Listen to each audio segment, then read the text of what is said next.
Welcome to the Teacher's Toolkit for Literacy, the free podcast for motivated teachers and school leaders who want to inspire their students and school community in literacy learning. Make sure you subscribe to the show on your favourite podcast player, and for more amazing literacy resources, check out the show notes provided with every episode. Hi, I'm Sharon, and I'm the host of A Teacher's Toolkit for Literacy. In every Toolkit episode, we bring you specific resources, tools, strategies, tips, techniques to help you in your job as a teacher of literacy. Firstly, we acknowledge and pay our respects to the Kaurna people, the traditional custodians whose ancestral lands we gather on. We acknowledge the deep feelings of attachment and relationship of the Kaurna people to country, and we respect and value their past, present, and ongoing connection to the land and cultural beliefs.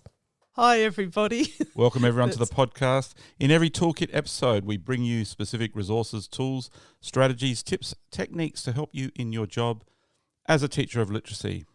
So our podcast is all about helping you as a professional, where you make the choices that affect you in your classroom for the betterment of your students. And we hope to open some doors for you today. It's about using the fullness of the Australian curriculum. We believe teaching can never be packaged into a program. Quality children's literature surrounds our students, but is also central to our teaching. And it's about having reader and writer actions and an entry point for every child every day. Welcome, newcomers. We love hearing all the stories about why people are joining and how they're wanting to have lots of professional learning for themselves in literacy. It's great, Sharon, isn't it? It's wonderful. It's so enriching. I feel so privileged to be part of a vibrant learning community. And wherever you are in the world, welcome, from countries far away to right here in Australia. We welcome all of you to the podcast and love to hear any stories or feedback that you've got through our Facebook group would be great, or you can contact us on our website, Q Learning. Teachific is a site that has mostly PDFs that you can download and help you directly with your teaching in your classroom, matching the kind of pedagogy we're talking about in our podcasts. Absolutely matching it. Absolutely matching it. That's the driver behind it. Yeah. Yeah. And also, just recently published on Teachific, Diane Snowball has written two outstanding publications called Helping Children to Learn High-Frequency Words, one for teachers and one for parents. Now, they are outstanding, what she has done. She's gone through the most common high-frequency words and explained the background behind that word and how to teach it. Yeah, so I think it's about 140 of the high-frequency words off what would be the Oxford word list that most Australian teachers draw on. And what is absolutely unique about it is, as you say, for every word, she's giving us some considerations around, because there's only 19 of the first 100, I think it is, or maybe it's the first 140 words, that are words that we could spell by their sound letter associations. So for all of those other words, we need, what are the strategies that we can teach students to be learning those words, and not just those words. This is the part I particularly love, is that if we're teaching our students how to learn how to spell any word, let's not just teach them that word, let's help them make the connections to what else do I know how to spell, because I know how to spell this word.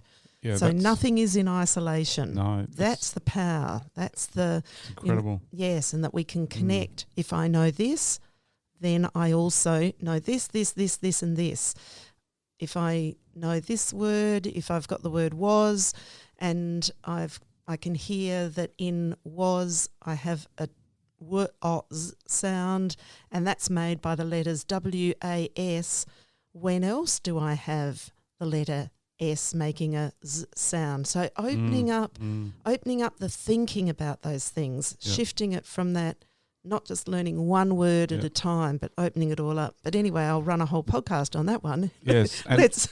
yeah, I know. But what I found also remarkable was those words make up almost 50% of what children are learning in those first few years that they use that they use in their that they see in their reading and use in their writing. Yeah. And so if they learn those, they're learning 50%, then they have got a huge selection of words that they know how to spell. Yes. And can use draw on easily. And use in their own writing. Yes. So I think Di said, even if you learnt 2 words a week from a 5-year-old through to being a 6-year-old, you've covered all of them.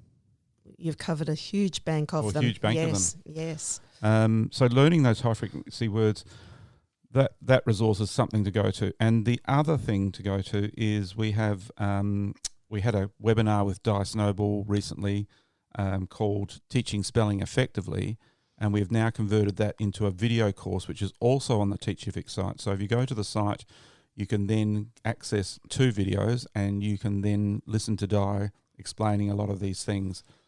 So we encourage you to do that. Go and see that course, and also to look at these 2 articles, and you will have an incredible amount of knowledge for the start of your spelling year next year. Yes, or whenever you're listening to this. Yep, or whenever you start school. Yes, yes. Might be that you've just started in September. Our podcasts, we hope they open the doors for you and help you integrate all the things that you're doing in your classroom in reading, writing and word work.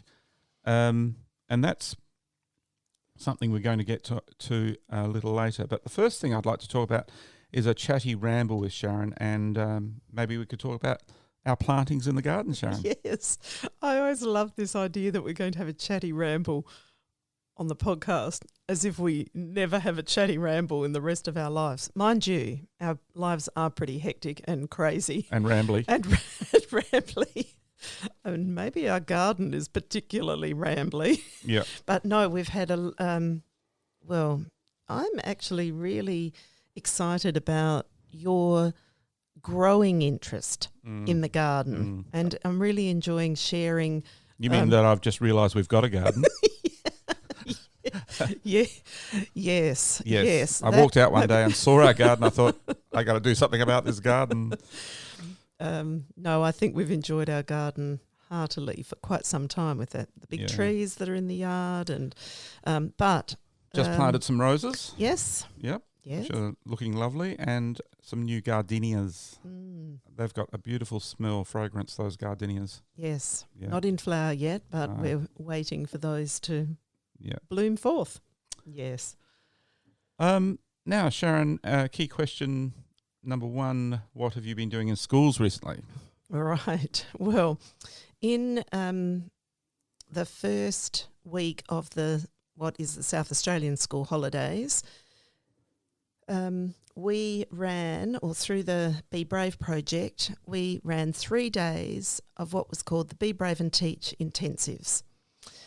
And generally the intensives that we would do, and I suppose they really kind of stemmed from the early career teacher intensives that we've run over this year and last year. And those intensives, I'd really constructed those because everyone came for those 2 days. We really constructed that a lot around the timeless T's. And so we looked at that connection between reading, writing, word work, spelling through the lens of the timeless T's. This intensive that we ran this time, we ran as 3 days and offered it as a day on reading, and we called it Reading for Every Child Every Day. Day 2 was Writing for Every Child Every Day, and day 3 was Spelling and Word Work Every Child Every Day. We realised that actually that was a really big commitment for people to be making for 3 days in the holidays. But we had someone who came to the 3 days. So a teacher in one of the schools that is part of the project it was just absolutely wonderful to have her there for the 3 days and for her to really be making the full connections across reading, writing, word work and spelling. And other people came in, chose which day was the one that was their area where they wanted to expand their knowledge, understand a bit more about it, take their learning further. And so each day we had different groups of people. But it's important for me to tell this little bit of a backstory because today we're going to reflect a bit, well, quite a bit, on those 3 days. And one of the things that's really driven the topic for today, or the title for this podcast, is the fact that we can't actually ever talk about reading, writing, word work and spelling without linking them. So they are connected, and the more we can have them connected, the more effective and the more powerful our teaching and our students' learning can be. So those 3 days, even though we kind of separated them out, we found ourselves, well, I found myself each day really drawing back to English as a whole, our English teaching block as a whole, and how do these things draw out of that, and how do they connect with each other. So that was another bit of a rambly bit, but an important piece to say that even though we'd made those 3 days what seemed to be separated, we never talk about them in isolation of each other. Yeah. And hence the name of our podcast, Making Connections, the Literacy Game Changer, because it really is. I think teachers kind of struggle with, sometimes we think we're going to do reading, writing, spelling, word work completely separately, because then we'll do them even better by doing them separately. But it's in that making those connections between them that we can really change the literacy engagement and ultimately richer learning. Yes, yeah.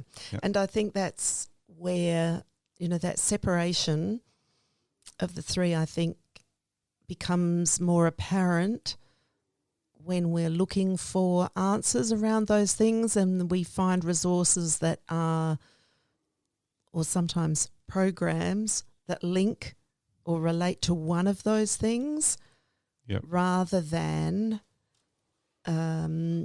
searching out for those resources and that learning and that keep those things together. That's why it's so important to develop your own teaching, because then you're in control and then you're the person who can bring those elements together, not the program doing it for you. Yeah. And when you bring them together, you have really meaningful learning, really powerful learning, engaging the children. Yeah. And so one of our timeless teas together relates to two things. One is that these aspects actually belong together. Reading, writing, word work, they are connected. They belong together. It's not that we're not teaching aspects of those independent of the others, but they are connected. And you're always making those connections between the three of them, aren't you? Yes. When you're in the word work, you're making connections to the reading and the writing. When you're in the writing space, you're making the connections to the reading and the word work. Yes. And so on. Yes. Yep. And so that together is about, the components, the aspects of literacy being together, and then us as learners together, being that community of learners, that community of readers, the community of writers, and how we are learning together about these things and making sense of that. We'll talk about these things today through the lens of these three intensives you did, and also highlight some of the questions that popped up with some of the teachers. That will help us as well, because they may be questions that all teachers out there are thinking about. Yeah. that sound good, Sharon? Would we go ahead with that, do you think? Yes, let's. Lucky that's what I've got some notes on. Yeah.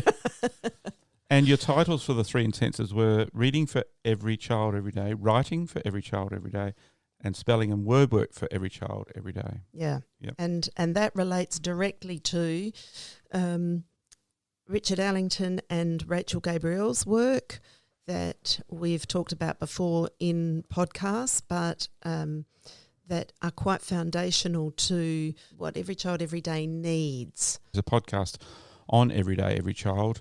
I can't remember what number it is, but if you go back through the podcast, there is a podcast about that. Yeah, so just a reminder of those, that every child reads something he or she chooses. Every child reads accurately. Every child reads something he or she understands.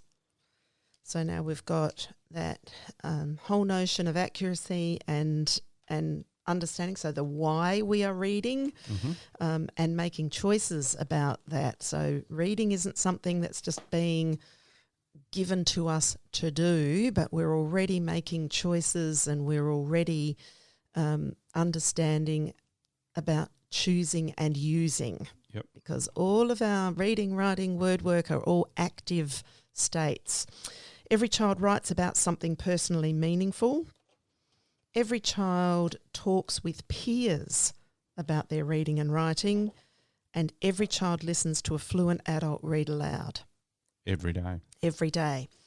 And actually I don't know if this is going to come up later, but I'm going to say it now because I'm thinking of it, where all of these aspects, just say those 6 alone, we can look at all of those and go, oh, do you know what?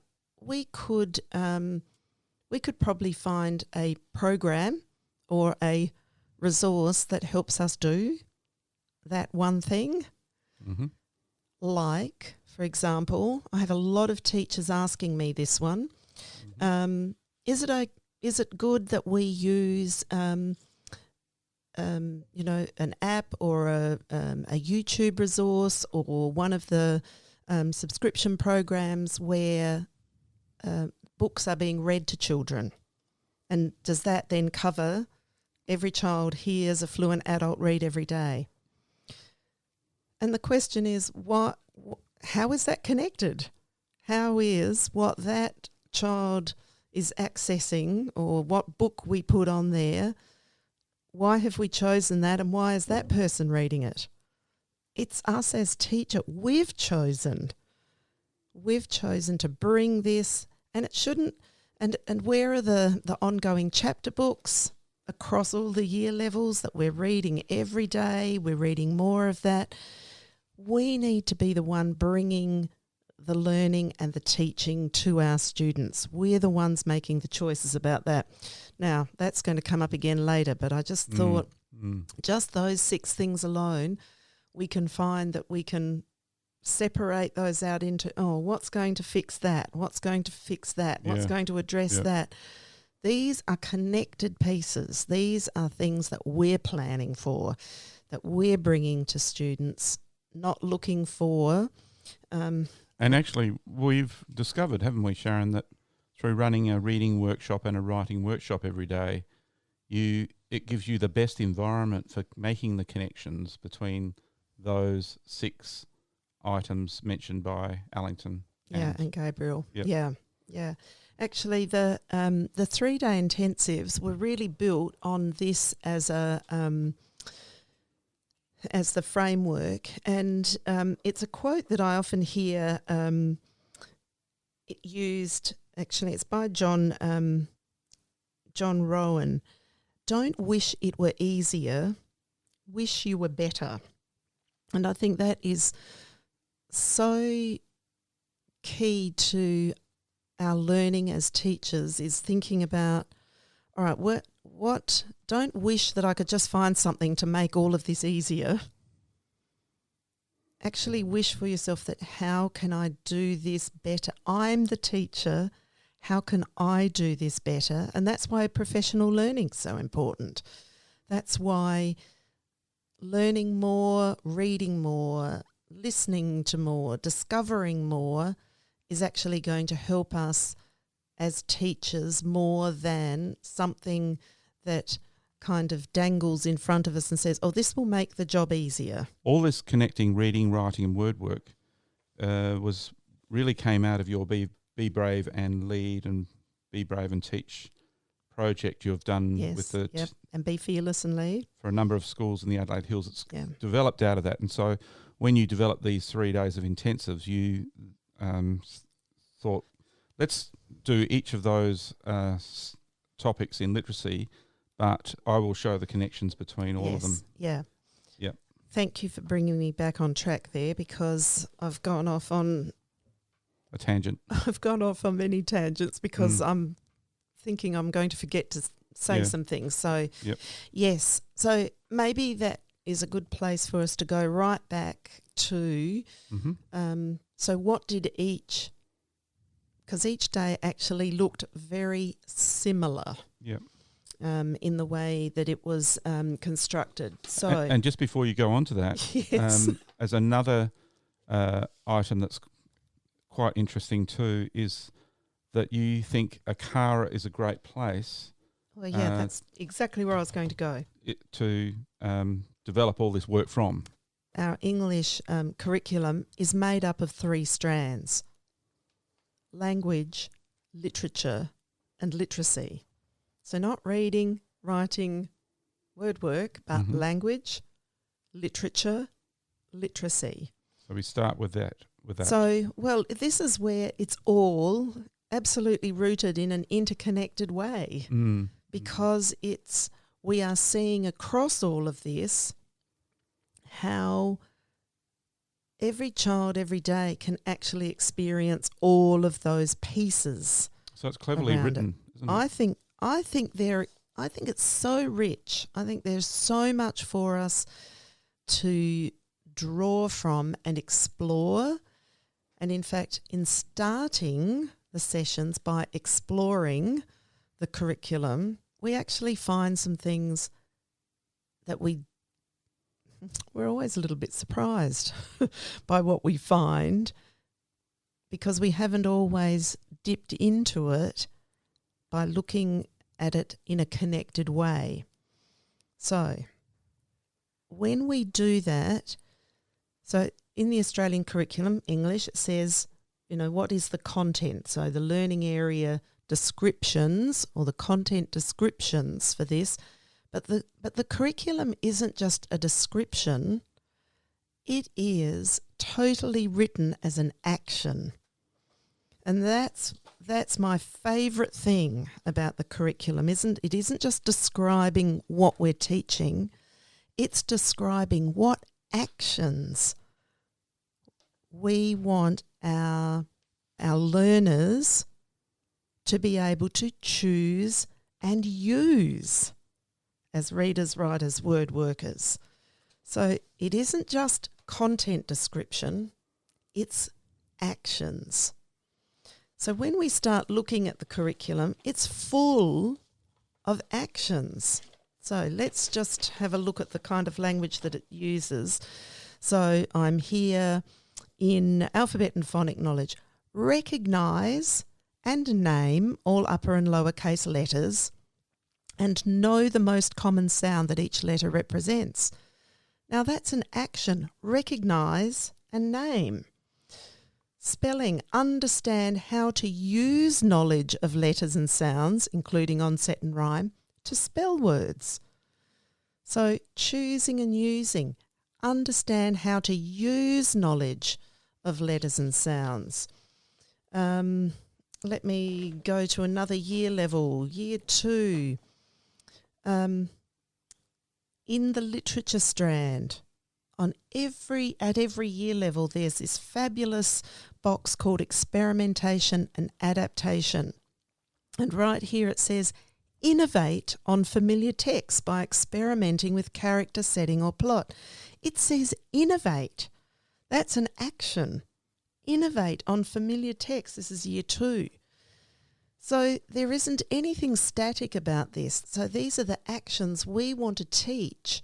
And so for us to teach these, This is where our mini lessons or that workshop model becomes so powerful, because in our mini lesson we get to explain and demonstrate the actions. The actions to take. Yeah. And so how could we ever know how to take those actions if we haven't got our enabling adult, our teacher in front of us, who is explaining and demonstrating through a mini lesson exactly what we can go and try now in our independent practice, whether that's reading, writing, whichever work, whether in the reader's workshop or the writer's workshop. So everything about this curriculum is about it's active. It's about action. So we can't start any conversation about what we're teaching around reading, writing, word work until we fully look at what actions is the curriculum asking us to bring to our students to explain and demonstrate. And of course, actions need to be demonstrated in the very process. So we would demonstrate the reading action as we are reading. We would demonstrate the writing actions as we are writing. With excellent models of the English language through extremely well-written fiction and non-fiction. Yeah. So there's Tantalising texts. And it comes back to, so as teachers, I just love, so during the intensives, I just loved it when teachers felt affirmed by this and saying, oh my goodness, this is the value that I am bringing. And that is that if we are going to demonstrate reading actions, we will be doing that through read aloud or shared reading. So they're our instructional strategies. They are the way for us to be highly effective at demonstrating the actions that readers take as they are reading. So our mini lesson requires, if we are truly demonstrating that we would be reading aloud, not the person even if we're using YouTube clips of books, mute them, you do the reading. Your students need to see you demonstrating what it is that whatever action we are taking here. And shared reading, same thing, we've all got the eyes on the page or eyes on the text. So once again, we can demonstrate the actions. And so the people that came along to the intensive, Sharon, they were there because they wanted to better themselves? Oh, it was all about that. So it was, I love one person who's also part of the Be Brave and Lead project, came to the intensives, and she said I love how she can articulate this, that she is unravelling what has felt like a pedagogical dilemma this year or over the last 18 months. So everyone was there. We started each day by asking people what had brought them to this particular session, to this particular day, and what were their dilemmas. And so in finding out the dilemmas, we were able to really personalise, of course, the direction of where we went on those days. But we absolutely started with looking at what's there in the Australian curriculum and being really clear about what actions the curriculum is asking us to explain and demonstrate to our students so that they can choose and use. But it's that instructional strategy. Everybody was like, right, it's so clear again about how important and powerful our instructional strategies are. So we talked about for writing, modelled writing. interactive writing, shared writing. They've all got different purposes for what we can demonstrate. So modelled writing. And there's a podcast on that where people can go into the detail of what those different types of writing course. Good link. In talking about that curriculum, Yep. that it's actually, whether you do it for yourself or whether you do it, with your team at your school, or whether you even think about it as a staff, it's actually a really powerful exercise to actually look at, if you're using the Australian curriculum or whichever curriculum you are working with, to really look and actually map in a bit of a scope and sequence of what are the actions that our readers and our writers are coming to understand and practice across a year. Yep. So I know I'm sort of hammering on about this a bit, but there are actually some words that come up that that frequently surprise people. One of them being in the spelling part of the Australian curriculum. Oh yes, it starts at year 3.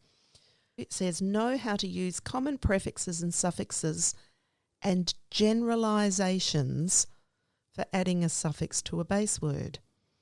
This word generalisations means we are demonstrating to our students how to make generalisations, not to tell them the rule. A generalisation means how, so for us to have eyes on, to look at how this is working, so we can look at that together. This is like an inquiry. This is a let's look at how something works.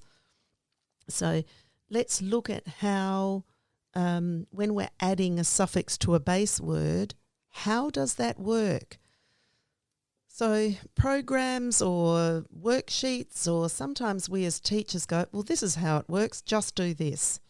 Yep. This is the rule. As soon as we hear ourselves saying, this is the rule, we have just depowered our students from working out how do I make a generalisation about that? How do I see a pattern?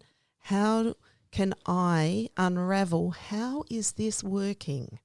So for a reader's workshop, I say a teacher should have a reader's notebook, a big version, big copy of. In a writer's workshop, a teacher would have a big writer's notebook. And in our word work, we would have a big version book, so an A3 like art folio book, or even better, an A2 size one, just blank, where we start recording these things that we are discovering.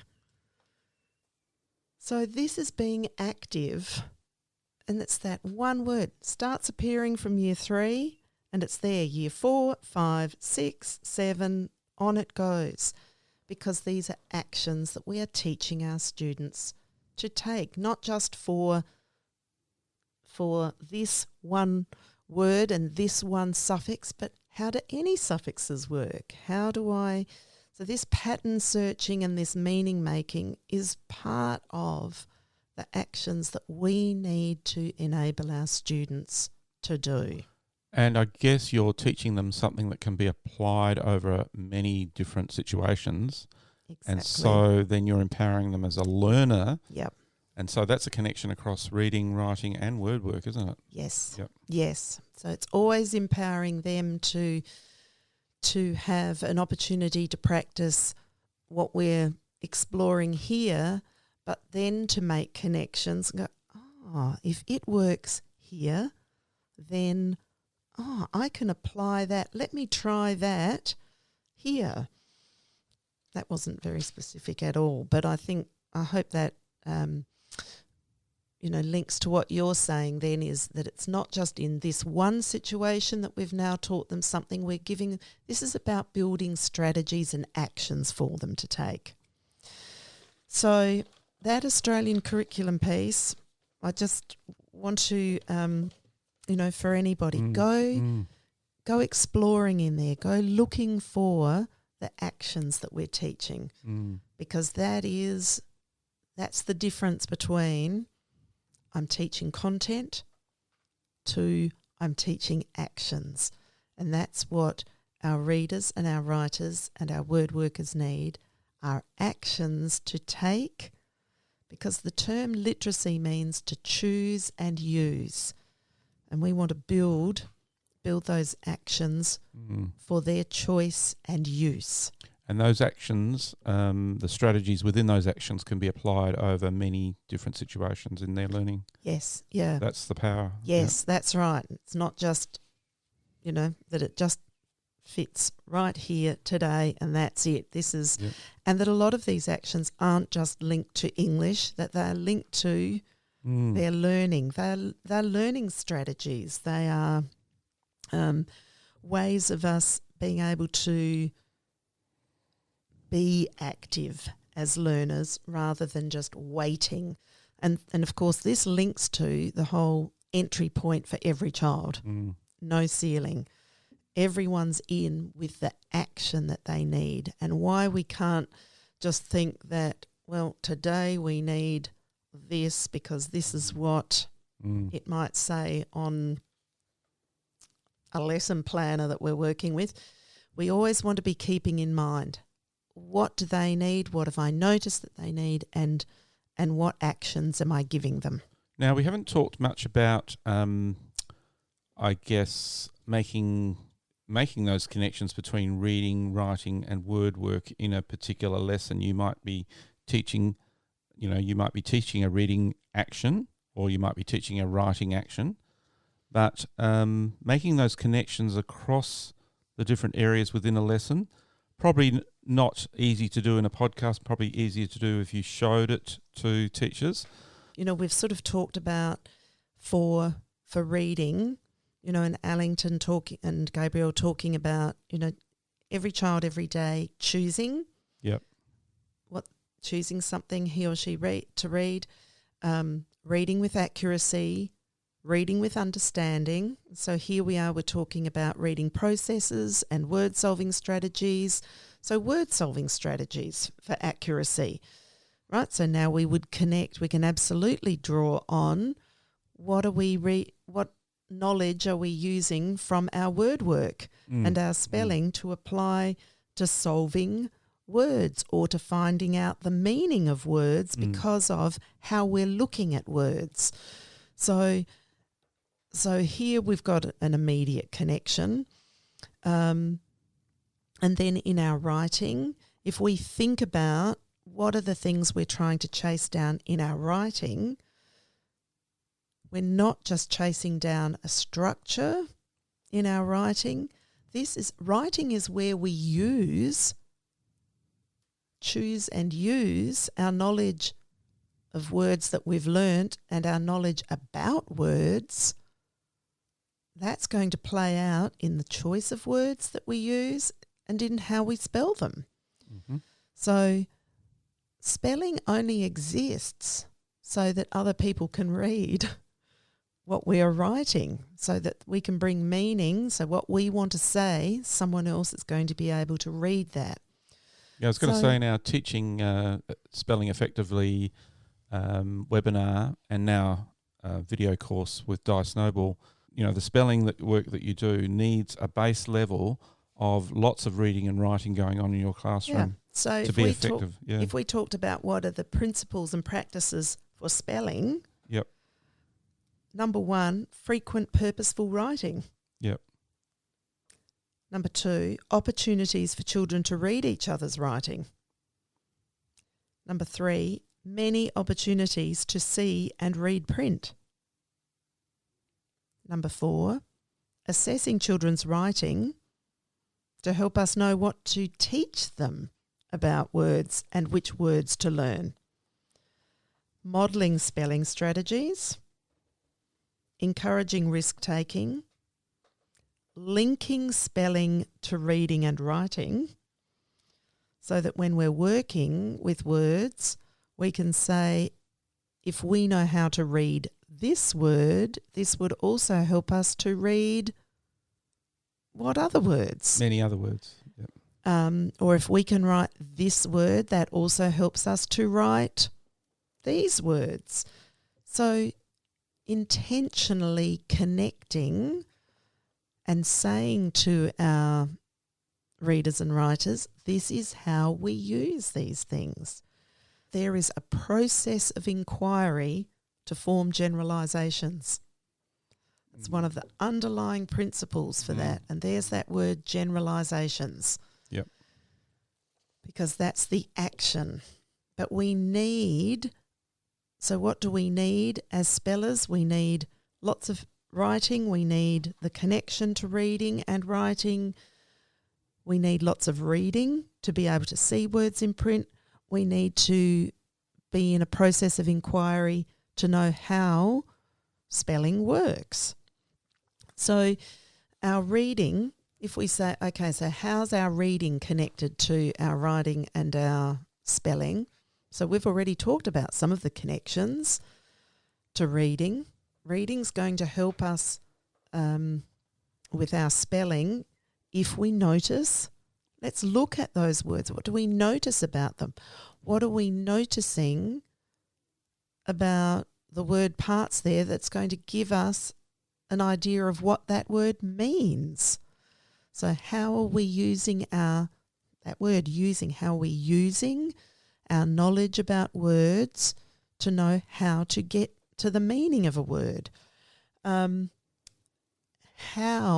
if we are writing in a particular form or in a particular genre, then we're going to be reading in that particular genre, because to understand how a text type or a genre works, we have to read it. Yep. So we can't write in a particular way if we are not reading or listening or thinking about how that that text works. It is so connected, isn't it? It is entirely connected. And so when we say, how do we fit all of our reading, writing, word work into our English block of maybe 100 minutes a day? There are more efficient ways to do it. Efficiently and so effectively By connecting. when we keep connecting all of these things. So writing, what kinds of things are we chasing down in writing then? So it's not just the form, but it's what's the main message in our writing? And how do we know how to get a main message in our writing? We have to know how authors do that. And we know that by reading and thinking about, okay, what was this story about? This was a story of freedom and friendship and resilience. So when I write, what's my story about? What's my main message? Not just my main message is I've got to get this persuasive text written, but what is this about? What am I bringing to? What am I choosing to bring to my readers?